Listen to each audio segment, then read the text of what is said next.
Hi, I'm Rick Brimacombe, on behalf of the Minneapolis Club and my firm, Brimacombe and Associates. Welcome to Club Entrepreneur. I founded Club Entrepreneur in 2007 to inform, connect, and inspire all of you makers and creators. The reason I started the group was that I've been doing venture capital deals since the early 90s and found that my personal why was to inspire you folks to do things that you never thought possible. Club E's proven to be a great vehicle for me to do that, and I appreciate you all supporting the group. Before we get to today's panel, utilizing boards, I want to thank our sponsors as these make the events possible. Schwegman, Lumberg, Woosner is an intellectual property law firm, and they've been around since 2007. David's in the back. Raise your hand. Thank you, David. Olson Thielen CPAs is a full-service accounting firm. Mike Bromelkamp is right up here in front, and they've been a sponsor since 2009. Irish Titan is a web development and e-commerce company, and 2013 was when they started. I didn't see anybody here from them, but Darren Lynch is a good friend of mine as well as a business contact. Sunbelt Business Brokers, an M&A advisory firm. Peggy Demuse is usually here, not today, but also a good friend and business contact. McLeod & Company is a holistic marketing agency. Tanya McLeod is right over here, and Sam in the back as well. And Sam helps make these events happen, so a special thank you to Sam. Highland Bank is a local family-owned community bank, and I have Rick Wall off to my left over here. Rick is the CEO, and then over here we have another gentleman from Highland Bank as well. So thank you to Highland Bank. They are my newest sponsor, and then also as of this week, proud to announce that I actually was asked by Rick to join their board, so I am now on the board of Highland Bank. And so, nice. Thank you, Rick, and thank you, Highland Bank. And then Dick Summerstead is right up here in front. Dick Summerstead and I do the Network Connect together. We've been doing that for a handful of years. That's kind of a cousin to Club E. The website is thenetworkconnect.com. It's a catalytic gateway for connecting investors, companies, and service providers. If you'd like to learn more about that, please see Dick. This season, which runs from September to June, is the 11th season for Club Entrepreneur. And for those of you who've been here in the past, there used to be these little pieces of paper that you got out of jail free card to get out of the parking ramp. They discontinued using those, so when you leave the parking ramp, just say that you're at the Club E lunch, and that's good enough. Please remember to RSVP online through Brown Paper Ticket, as that helps the events run smoothly. The website for Club E is just that, clube.com. There are these cards out on your tables which point you towards clube.com as well as the LinkedIn group. The LinkedIn group has about 2,400 members in it, so it's a good place to connect with folks, like-minded folks who are doing interesting things with their work. There's also a meetup group for Club E that has about 1,700 people in it. I have an email distribution list if you want, or you can get access to that through the website, clube.com. And then also, as I mentioned when I first started the announcements, that the Minneapolis Club is a partner, very good partners of ours. There is a one-pager on the table if you'd like to learn more about the Minneapolis Club. Do a wonderful job of both events as well as kind of personal things. I tell people it's been a good thing for me both personally and professionally. And in fact, next week, Tuesday, October 10th, Dynamic Downtown. Anybody interested in what's happening downtown with the redevelopment, the condos, and all the different things going on? We have a couple of different speakers on Tuesday night talking about downtown. Future events, there's a sheet of paper on your table about all the upcoming events. This afternoon, Irish Titan has an e-commerce event. Club E Hudson is next week. Week after that, I have a Network Connect event, and St. Paul Club E. Speaking of St. Paul Club E, where's Chum Struve over here. And then next month here for Club E Minneapolis, Pursuing the Future Perfect is a venture capital discussion about what's going on in the venture capital world. Okay, so with that, let's get to today's panel, effectively utilizing your boards. This is actually the third time I've done a topic like this. First one was late in 2015, did another one in the spring of 2016. I know Jim and Esperanza have done these panels with me in the past. You're in for a real treat. I have had an opportunity to work and get to know all four of the folks up here. They all bring a unique perspective to this topic, and it will be good. And I have a list of questions here. We'll go through all those. But again, for those of you who've been here, this is intended to be an interactive thing. So if somebody has a question, please raise your hand, and I'll try to work your question in.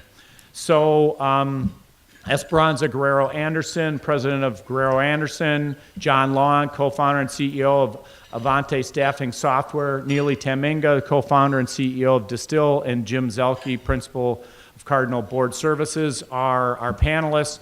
A couple of them advise boards, a couple of them build boards. John is a CEO and has had the good and the bad of working with the board as he's taken in some outside financing, which creates a dynamic on your board with that. So again, all four of them bring a unique perspective to this conversation, and please chime in when we get to the Q&A section if you have a question. So why don't we start with, say, 1 minute on everybody's background. Esperanza, you're closer to me, so why don't we start with you and just give us a quick background on yourself. I was born in Nicaragua, and I came to Minnesota a long time ago. I never knew about board of directors really, but I reported to a board of directors when I was running a private college in Nicaragua. But the board members, as far as I remember, we didn't have any regulations or any to-do list about what boards do. They were the owners of this private college. But I got the impression, and learned what an important group it was because they set the strategy. When I came here, I worked with U.S. Bank as an international lending officer. Then I went to run a nonprofit, and that's when I reported to a board of directors, and I joined a public board. So I have more than 25 years of board experience with public, private, and large nonprofits. And about 10 years ago, my husband took a package to retire from the U, and I went home, and we decided that we needed to travel. So being a consultant allows me to work. And I work exclusively with private companies that want to have an exceptional board of directors. Board of directors where the board members are experienced executives. And more important than anything else, they are independent, so they are not buddies or friends to the CEO. And that's what I've been doing for the last 10 years. So I have a lot of experience in how to put together board of directors. And Esperanza does a good job of kind of being my board of directors because she's real good at giving me advice on what I should be doing. And I'm very appreciative to have that advice. And we met when you were running META a lot of years ago. So yeah. We have a long history, and Esperanza has helped both me and companies that I have worked with. Speaking of companies that I've worked with, John Long is an advisor to a business. John and I met a couple of years ago actually through an event at Upsize Magazine, and getting to know John, got a chance to respect his perspectives and background, and so I invited John to be on an advisory board with the company that I'm working with. And so John, why don't you tell us a little bit about your background? You bet. Thanks, Rick. So again, my name is John Long. Started the company called Aviante. Pretend you have a beer in your hand. Aviante. And that's how you pronounce it. So we're about 22 million, 150 employees down in Eagan itself. We sold to a private equity company 3 years ago. So I think I'm on here mostly of what not to do. So I'm, from that, the bumps and the bruises on that side of going from, I'm in control to having a board, full on board, and a lot of the techniques in there that I've learned over the last 3.5 years. Great, thank you. Neely Taminga and I met when she was doing research at Piper Jaffray, set up her own business, which she'll tell you about here. But we also have had a chance to interact with one another and really respect her perspectives, and glad to have her on the group here. And Neely, tell us a little bit about your background and what you're doing now at Distill. You bet. So, co-founder and CEO of Distill. My other co-founder is right there, Kayla. Hi. And what we're doing at Distill is we're helping business leaders and boards really explore the unconsidered with respect to the economy, the consumer behavior, as well as the competitive landscape. Our primary universe of which we're working with are retail, e-commerce, and consumer packaged goods companies. And really where I think CEOs have found success with us thus far has been we are equally lovely, joyful, optimistic, and kind as we are level-headed, analytical, and full evaluation analyses. So when we walk into a boardroom, our 20 years plus of Wall Street experience bring weight to our words because we understand how strategy gets translated into shareholder value. And so in short, we're friendly advisors to CEOs, and we are friendly educators to boards. And did a lot of work on the student debt crisis and how that impacts consumer behavior, because you spoke at Club E St. Paul back in like May or June or something like that? Yes. Yeah, great. And if anybody wants that information, I'm sure they can get it from... We're passionate about student debt reduction. So. All right. And then Jim Zelke and I met a number of years ago, and the last name is unusual, and actually my maternal great-grandmother had the same last name, so we started trying to figure out if there was any connection. Turns out they're both those families were from southern Minnesota, but we had to go back too far to figure out if there actually was a cross, but highly unusual last name, all coming from southern Minnesota. So I'm going to adopt Jim and say that we go back to the same clan.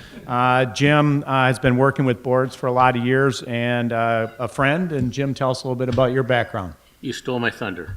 Wow. I was going to tell the story, but we still got to get that blood test, by the way.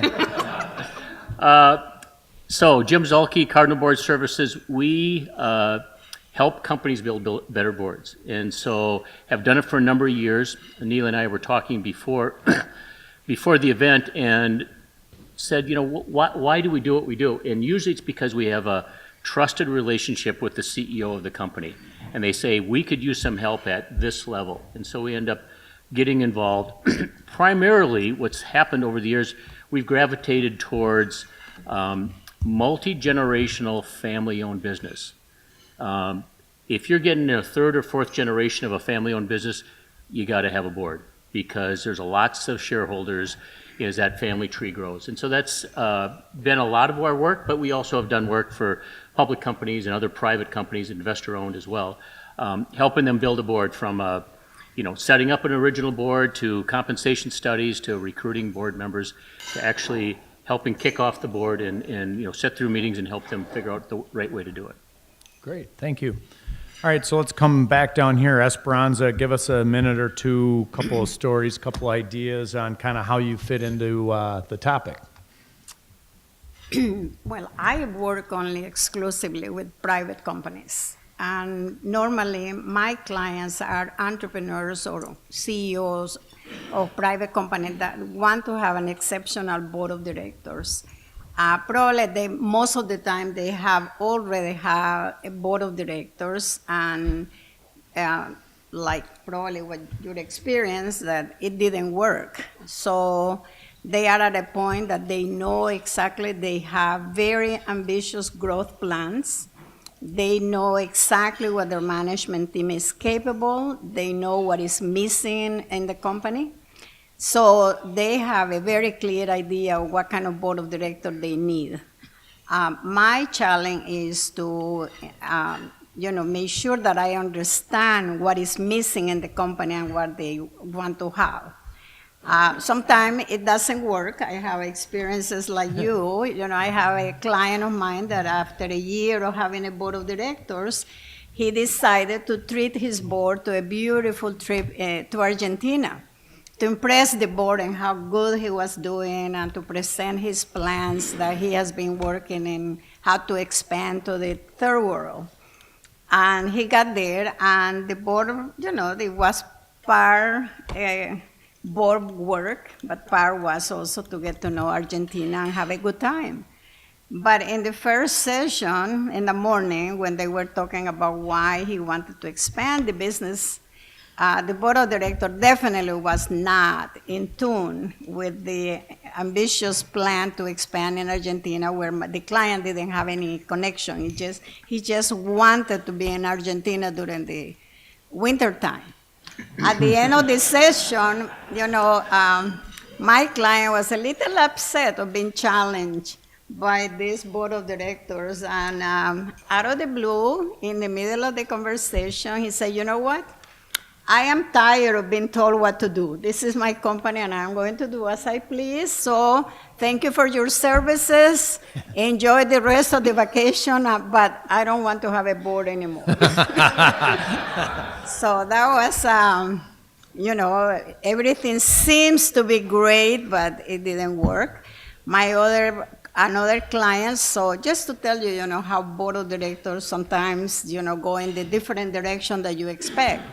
I have a client that, these were two women that had a successful business, and they wanted to position the company to be acquired. They wanted out, and they wanted to cash in. So I put together an unbelievable board of directors of people in this community that knows how to position a company to be sold. 2 years later, the company is doing extremely well. They are making a lot of money, by far more than these two women ever thought that they could make in the business. So they call me and they say, "We don't want to sell anymore, so we want to get rid of this board. And now we want a new board of directors that will allow us to grow the business and make more money." So I came on board, and we let go the first board of directors that I have put together, and I brought a new board of directors of people, mainly entrepreneurs that have in the past grown the company. So 5 years later, I have to tell you that they are like 5 times bigger than they were. Wow. And the last that I heard is that they have like a 23% net profit on a yearly basis consistently. Nice. So you never know. You put together the best board, and in the case of this Argentinian experience, they were let go. So, but it's rewarding for me to work with the entrepreneurs and put together what they seem to need at the time. Great, thank you. John, give us a minute or two about a couple of your stories from your experience sitting with a board with investors. Absolutely, I think a lot of the things is just my personal growth from not having any idea of how to actually leverage with a board, so I'm happy to talk offline or after this about that. Because it went from, I had a board of advisors at Aviante, and it was just people that we knew in the industry, and you just are, everybody's just kind of working together on the board itself, to a full-on formal audited kind of arrangement. And so I think my journey started with the revolt side, where it's just, doing the, hey, I'm bigger than the board. Then went to how to actually start to utilize the board, and now I'm finally gotten to a point of how to actually start to leverage the board and the mistakes about it.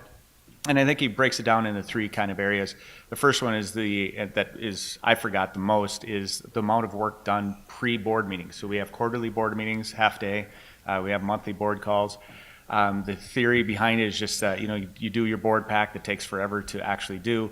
The pre-work, the main thing that people miss is to call each of the individual board members and work through that board pack to get that kind of stuff done first and beforehand, get the individual questions done first. My biggest mistake that I did on that. The second part is that strong agenda-based board meeting. So if you go into the board meetings without a strong agenda that you're going to try to stick to, those board meetings can get out of hand itself. So really getting the nice agenda associated to before it is important. The third one is just, it's RACI, that's the RACI, and that's just level setting the responsibilities between you as the CEO and the board itself, which things you're responsible for, accountable for, that you're consulting them, which you're informing them on. Because too often I would end up going down rabbit holes, asking questions for answers I didn't need or want the answer to. And so a lot of those could get out of hand. So then you go into the board meeting itself, and the key is staying with your agenda, limiting the who's talking about what, and focusing on the specific agenda item that you talked. Get 1 or 2 topics, meaty topics that you want the information on. And I can elaborate further later on this hour as well. And then the last was the post board, which I never did anything about. Really, really important to summarize what was discussed, what are the action items, because the board members need to feel heard. If they don't feel heard, then they have a doubt that you're doing what you're supposed to be doing. And so now we do quite a good summary at the end of it that we send out to them. Great, thank you. Neely? We're going to be like best friends. BFFs. We're going to be BFFs. Okay, so I'm just going to share how the idea for Distill came to me because I think it explains what the opportunity really is in the market and where the deficiency currently is. I'm having chips and guacamole with a restaurant CEO. It's a restaurant you all know. It's a multi-billion-dollar restaurant, and the CEO and I happen to be very good friends. And she serves on a retailer's board, okay? Chips and guac is not the key. It's not a Mexican restaurant. I'll just tell you that. So don't. But I'm protecting her name, and you'll understand why. We're having this conversation over chips and guacamole. I'm just warming her up, just getting, hey, we haven't seen each other in a while. We're just gonna have a little chips and guac. And I said, hey, so what do you think about the rise of, and I named a competitor to that retail board. And I said, they're going public. Like, what's the board thinking about it in terms of the rise of this big competitor, another multi-billion-dollar competitor? And she literally looks at me with full vulnerability and says, I don't even know who you're talking about. She's not a dumb person. She's actually increased the value to shareholders by 20 times of the sitting company in which she serves.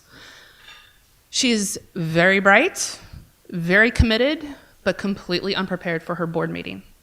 And it was in that moment that I realized that she deserved better, that she deserved a resource to be better prepared for her board meetings, that it isn't just about the board deck, it's also about getting outside consultation to be better prepared for that board meeting, to have those pre-call engagements more effectively so that you're not surprising anyone on the day of your board meeting. That idea came to me in 2014. I promptly spent 6 hours that weekend thinking through what a bespoke board advisory business would look like and what it would take to launch it. I packed it away for 2 years, did some things financially so that we could coast for a little while without making money, and launched Distill with my partner, Kayla, in June of this year. So that gives you an idea of the aha moment of deficiency and why we're solving a problem. Great, thank you. Jim, tell us a little bit about kind of your perspective on the topic. Well, first off, that maybe like everybody here, but I have to think about this every single day. There's some client, there's some work we're doing that every day we have to think it through, and what does this really mean? What do they really need? What is going to make a difference to the company? Like Esperanza, I was in a board meeting when the CEO looked around and said, I'm done. Don't want you guys anymore. Because they challenged him one time too many, which meant he never should have had a board, because he really wanted the board. He wasn't doing his job, he wanted the board to do his job. And so when it came time to they tried to do the job, he didn't like it, and so he fired the board. His second board in a row he fired. So not uncommon for small companies that have a board that are run by a founder who's really headstrong. Do they really want that advice? And that's something we see all the time. The other comment I'll make on the observation I have is, for every woman in the room, there's going to be a tsunami in the next 10 years of women board directors, because there are so deficient. In every single board search we do, they say, well, first off, we'd like to have a woman. And some people think it's for optics. Not one of these CEOs wants it for optics. It's because they realize they've been deficient in, we'll maybe bring this up later, about who the stakeholders are. Half their employees are women, but there's no woman on the board. Their suppliers, their customers are women. So whether it be you or your daughters, make people ready, because it's going to be a big push in the next 10 years. All right. Hey, why don't we stay down there on that and work our way back this direction? share kind of a couple, I would call them bullet points with the audience as to kind of points you want to make. But you brought up diversity. Diversity doesn't necessarily mean just gender, also means experiences, a lot of other things. But to kind of give us maybe a few points, and then we'll kind of work our way back this direction. So if on diversity, my view on diversity is the big word is stakeholder. Who are your shareholders? Who are your customers? Who are your suppliers? Who is your community? Because companies that are successful, their community is as important. And sometimes, what is government doing in your business? I had a meeting a while ago with the chairman of Blue Cross Blue Shield of Minnesota, and he said, really important that we have somebody from government, because we get money, Medicare, Medicaid from the federal government. They're a big part of it. We need to have somebody that thinks like that, and so a retired government official on the board. So it's a lot of times we don't always think about that. But I had another board member from a chairman of a bank said they had no women on the board, but over half of their employees were women, over half their depositors were women, and so he says so they're thinking about strategy, but they just don't have that other perspective. And oftentimes when it comes to those stakeholders, diversity is really, we're doing a search right now, and we presented, and they said, well, we want a diverse candidate. I said, well, how about a 35-year-old? And they said, incredibly sharp woman who really fits the bill, but she's 35. I mean, you usually want to see somebody 45, 50, 55, 60. And I said, age is she's quick with technology. She knows this piece. So age is a part of diversity as well. So it's not gender and race anymore only. It's a lot of other pieces. And one last point I'll make is a client we have in a little town in Iowa said to me, I want somebody who's not like us, because they will bring different ideas. Now, I want certain skills like marketing and international, but not like us, because otherwise it's just group thought, and that's what diversity is about. Great, thank you. Neely, share a couple bullet points, talking points, kind of high-level things you want to leave with everybody. I think, we're doing something pretty bold at Distill because no one has actually board education. This is a whole new industry. We're creating an industry that actually doesn't exist. Right now, if you go out, the best example I could give maybe to explain this, if currently you, let's just say board life is a lot like going to college, right? You spend millions of dollars around getting the ACT and the SAT and the GRE and the GMAT and the LSAT, and there's board prep companies that get you ready to do that, and those are all very important businesses. And then you get into college, and you got that right score, and you got on that board, right? And your first class is like the NACD class, right? You go and you figure out your fiduciary responsibility, how to serve on a board, and the questions to ask, and what audit committee people do, et cetera. And then you actually walk into the university, and there are no courses being taught on anything. There's a complete paucity of sector education that exists at boards. And so it is no wonder to me, especially coming from the Wall Street background, you step back and you're like, well, no wonder activist ABC walked in here with like marginally more knowledge and trying to shake up the world, because he does look like the smartest guy in the room, because no one else is really focusing on the sector education piece. And it makes sense, right, when you think about it, because you can't have a sitting CEO of that sector on that board. It is by design regulatorily, ill-advised to have your competitor on your board. You can't do that.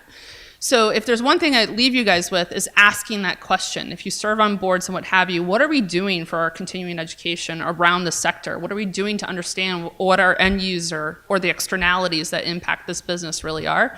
That's the business that we're creating to Distill, is coming in and providing that content.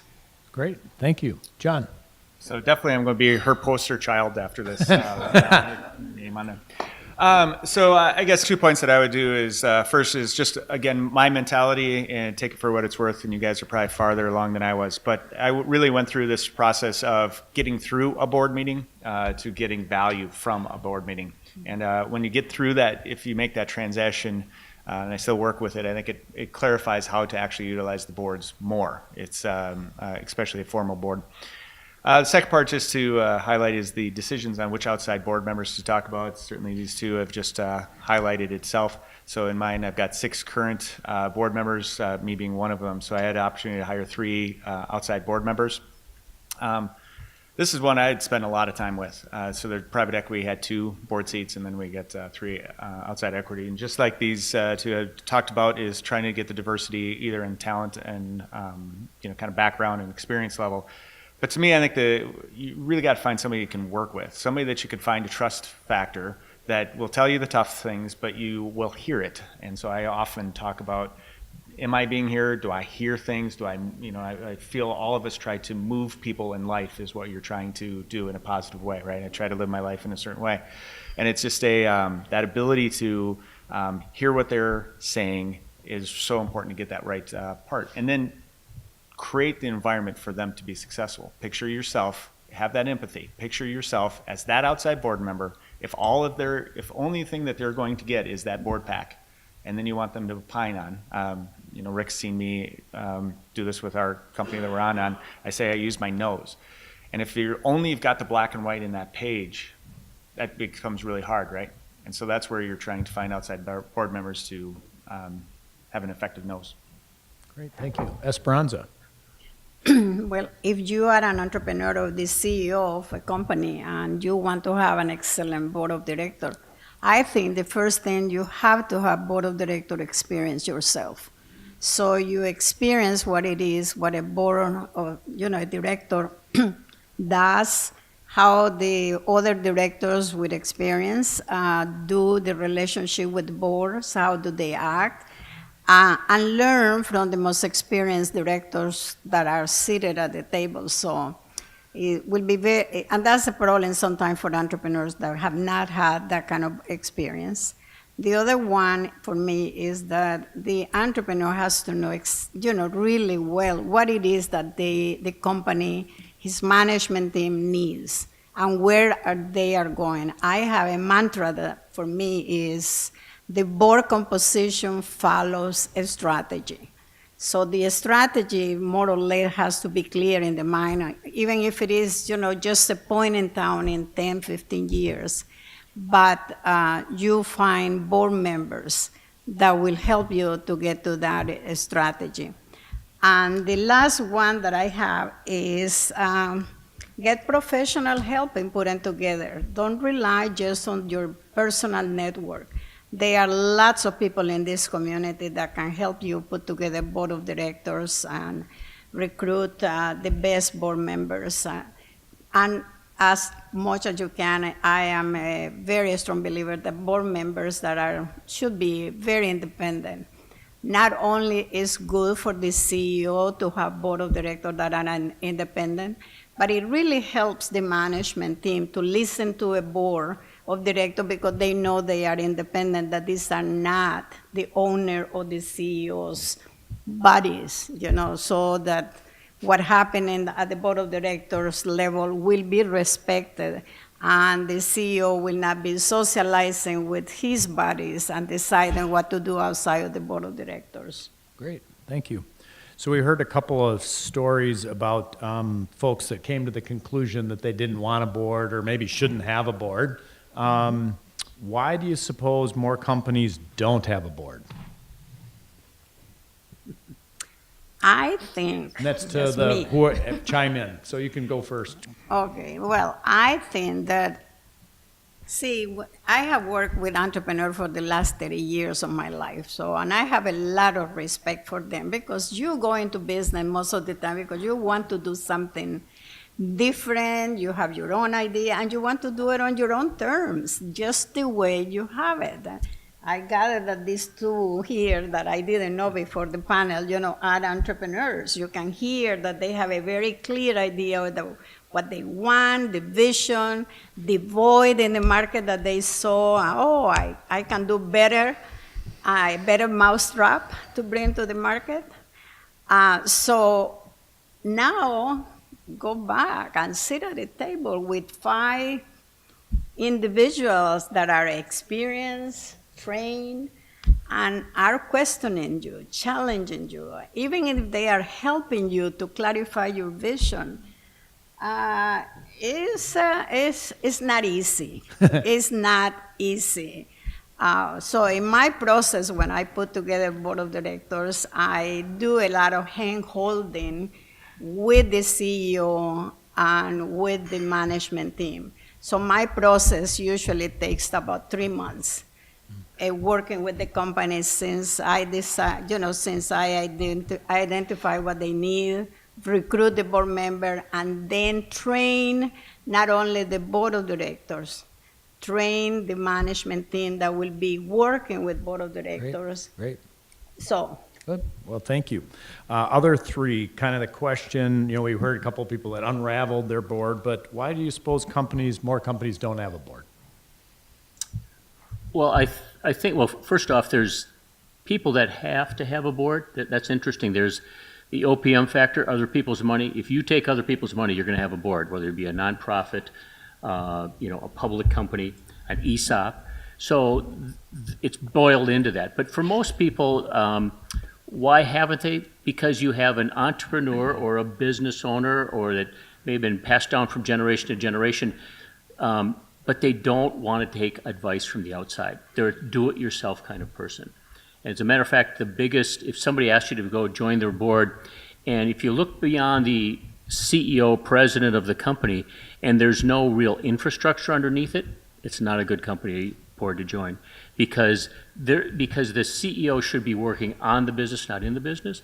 And so if they're working in the business, they're not taking your advice at the board level. They probably don't have time to take your advice. Mm-hmm. So more and more companies that say it sounds like a good idea, but they don't have the infrastructure in their company already to handle it, it's probably not going to happen then.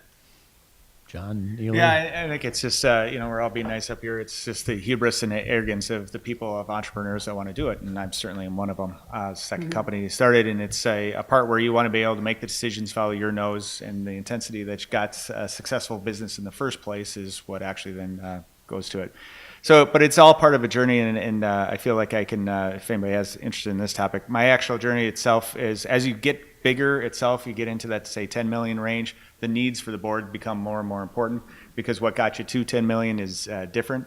As I said before, we just hit the 22 million, and I actually, maybe I shouldn't be announcing this stuff, but 2 months ago, I actually stepped aside. I just called the chairman up and said, it's time to get a new CEO in here for the various reasons that I'm just talked about on this part. Doesn't have anything to do with the lack of confidence in myself. What it has to do is the relative size of the company itself. There are challenges that are different that a board of directors then can handle in a better way and move for that. And what I think, for me, what I like to do anyway was more with the customers and the employee staff, as it were. So I got my new one starting on October 23rd, so I'm very excited about that. But I think it's just the hubris that people don't. But the great ones, I think the really good CEOs should understand just the difference between when it's time to let go. Anything to add, Neely? No. Okay. Nothing to add on this. Nothing to add on that one. All right, so there's no perfect board candidate, but if you said, hey, 2 or 3, or maybe it's only 1, items that you said this would make a good or great board candidate, what would those be? Trust for me. I would say that there's a couple things when I look for a really good board candidate. First off is commitment. They really do want to do this, and they're willing to spend the time. Somebody also that has, it goes without saying, but you have to say it, they have a strong P&L knowledge, and they know how to read a P&L and a balance sheet, and they know what it means. That's very important. They also have some kind of a functional expertise that's needed by the organization. Could be sales or marketing, could be international, could be operations. And that can change over time, as Esperanza said. It does change. You pick the right ones, the business can change. And, and then what John had said, you need somebody trust, but also somebody you can get along with, and will get along with the rest of your board members. I mean, you don't need somebody in there, having to be the winner of every argument in the room. And you also want somebody, you don't want somebody that's in there that's never going to say anything. It's never going to be, challenge a conversation. There's a balance there, but you need somebody that's committed, but also you can get along with well. On that matter, share a story. I was talking to a board member friend of mine, and when we were building Distill for 3 months, we just listened. We literally had probably 60, 70 conversations and just listened to, active board members, lifetime board members, CEOs, chairman, every function we could find. We would just listen and hear about the pain points. And someone had shared the story with me about publicly traded company, again, can't name, but the board, all this work was done, building a board together, and the drama happened before the trust happened, at that board. And so one of the things that the board member was talking about is like, geez, it would have been really nice if we actually trusted everybody in the room before we had to advise, on the drama. So if there's like one takeaway from that is, be the solution if you're on a board and proactively start building that trust and having the dinners and the conversations before the drama comes. It's because it's harder to fix a marriage, right? After the tragedy happens instead of the little premarital counseling maybe before, right? So that would just be one very real-time story on that trust dynamic.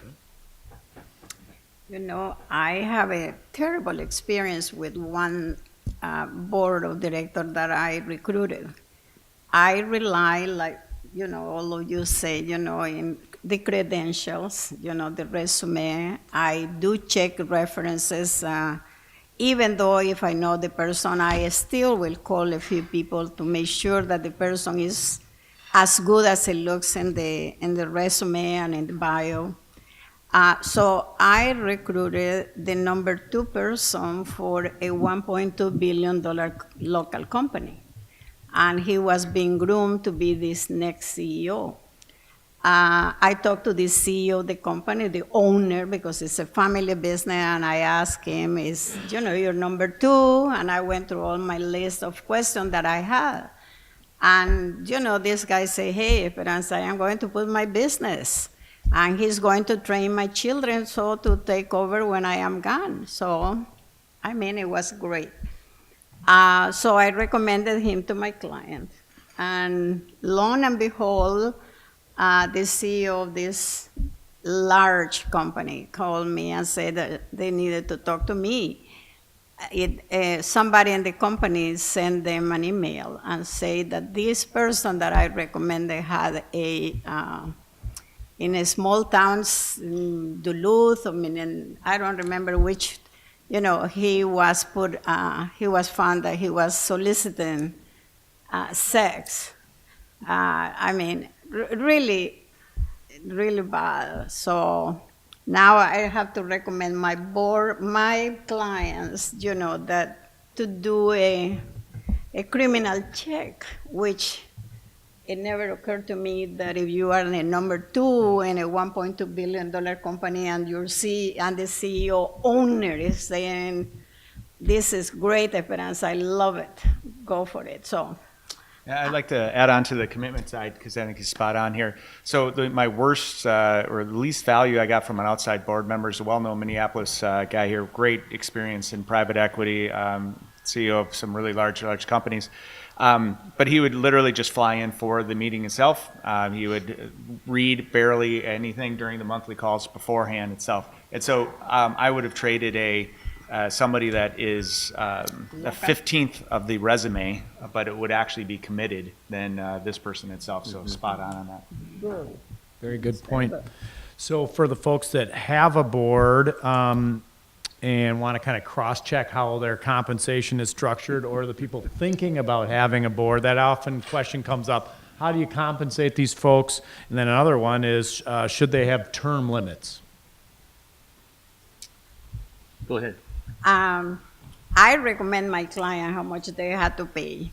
And I, so if they have not been used to pay for a board member, which many have not, we have a wonderful community here. There's so many people willing to do board of directors service with no pay. It amazes me how many people, will do it just free. So to my client, I go and I kind of warm them up to the idea how much they have to pay. One, I say, how much do you pay your lawyer? How much do you pay your tax person? How much do you pay, your management, if they have had consultant, and what is the hourly base? Then I share, what is the hourly base of some of the partners in the big CPA firms doing auditing. But so at least I say, your board member have to be making on an hourly basis what the best legal counsel that you use should make. So that's kind of bottom line. And then I tell them, think about 200 to 250 hours a year that person has to put to be a good board member. For us, we do $40,000 per board member itself on the outside, not for on the inside side of it. We do issue an MIU grant, and then we allow for them to purchase extra equity themselves. I think the equity piece helps to make sure we're long-term aligned. We do not have long-term commitments or term commitments itself, because I think the value of it goes over time. So the longer established you build trust, you build commitment, you build more of a nose associated to it. So my personal experience is that. Great. So compensation is all over the board. It's from nothing to a lot of money. There's a report published about a week or two ago. It looked at the universe of board people, how many hours they spend, and what's the average compensation. I did the math. It's $711 per hour is what the average board member makes. That a lot of times it just falls on deaf ears. I was up here once a year ago with this presentation and said I took two well-known public companies in Minnesota, same size companies, $4 billion each, and one board paid 2x of what the other board did for their board members. And nobody was complaining because that's just kind of what happens. I would tell you that $40,000 for a company of $22 million is pretty good. I mean, that's a pretty good compensation. I've got a $150 million company that's paying $3,000 a meeting. It's like, are you kidding me? You want a CEO of a $500 million company come to your meeting for $3,000, 4 times a year, and all the prep work beforehand and the calls in between? It's all over. It's one of the I'm sure Esperanza would say the same thing. It's the number one thing of education that we have to do when we have a new client is that you do have to pay. And in the end, they get there. Most board members don't leave because of pay. They get value out of it beyond just the cash, but you do have to recognize it. As far as term limits, I would say that the one thing that I've seen that's happened lately is somebody's on your board for 5 or 10 or 15 years, and by the way, they retired 5 years ago. It's like they've lost some of their value they brought to you. So it's not so much the term, but I would say that you need to put in your bylaws a way to exit people, like if you retired. Like if you're up for a criminal charge, whatever it might be, there should be an easy way to exit somebody so that, or is there an age limit or whatever? But yeah, time in the seat is helpful, but the company may change such that you're less effective. We need to find a way to gently be able to move them out if they're not appropriate anymore. Okay. But, I teach, I have been teaching at St. Thomas, corporate governance. And I have to tell you that I suggest them that as soon as possible, they start their career as directors. Because you retire, from your work, you usually about 65, 67 or earlier, but you can do corporate work as a director way into your 70s. Now, my students are in the 30 years old, MBA, 35 at the most. And when I am talking about what a wonderful this is to have something to do in your 70s, it's like, who cares? 70 is so far away. But those of you closer, I think that's one of the beautiful things of being a director, that you can do that way into your 70s, and that's the reason probably that the pay is not that important, because you are making a contribution. But $40,000 in your company, I have to tell you, is one of the best well-paid companies in town, because I am in Wisconsin in a $350 million company, and I get paid about $35,000 a year, $350. And it's private, and we do not have access to ownership, period. is not available to the directors. And terms limit, I have been in that company since day one, so I am in my 25th year of being a director. We have term limits age. So when I get to be 79, I hope I won't be there, but I can be there until I am 79. All right, so we're getting close to the end. One word answer. Okay, what's going on when or maybe two, I won't hold you to it too hard, but what's going on when things are working and what's going on when things aren't working? At a board meeting, At a board. when things aren't working, we're looking in the past. When things are working, we're looking in the future. Okay. That's pretty good. Yeah, it's going to be tough. I know. Done. It's really well said. I dropped the mic, but I don't I think know. this would work very good. All right, okay. But I would say, Rick, if things are not working, maybe it's time for you to resign. Don't be afraid to resign.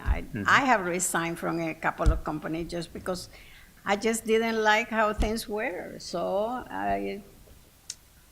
but if you do it for the money, please don't go around and try to be on board of director. And the first thing to say, well, I pay in board. It doesn't go well with those who recruit board members. I think it's preparation. Preparation. So lack thereof if it's not working and if, Both. yeah. Neely? Yeah, I think the gravitas in some ways, right? Because the reason why I get out of bed every single morning is because I've actually seen really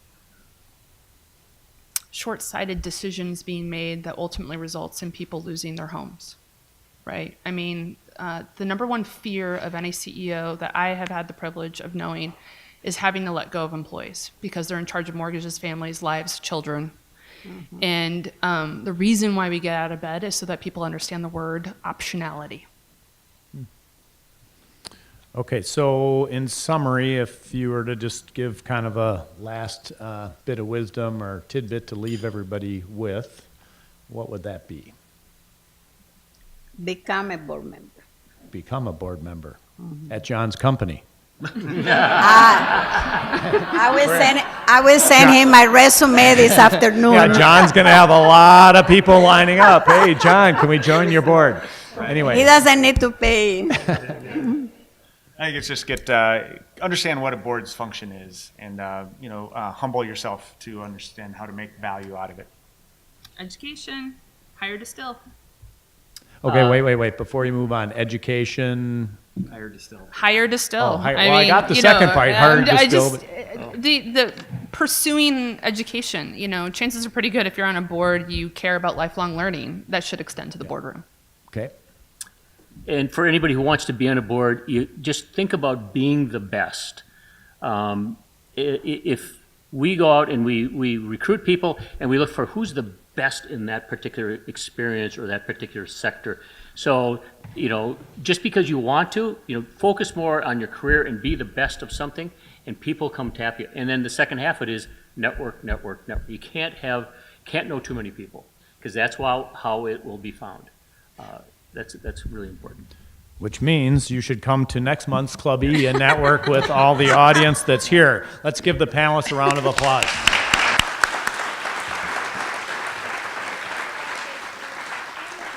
Okay, so again, next month here is November 2nd, and thank you all for coming, and feel free to stay as long as you'd like. Thank you.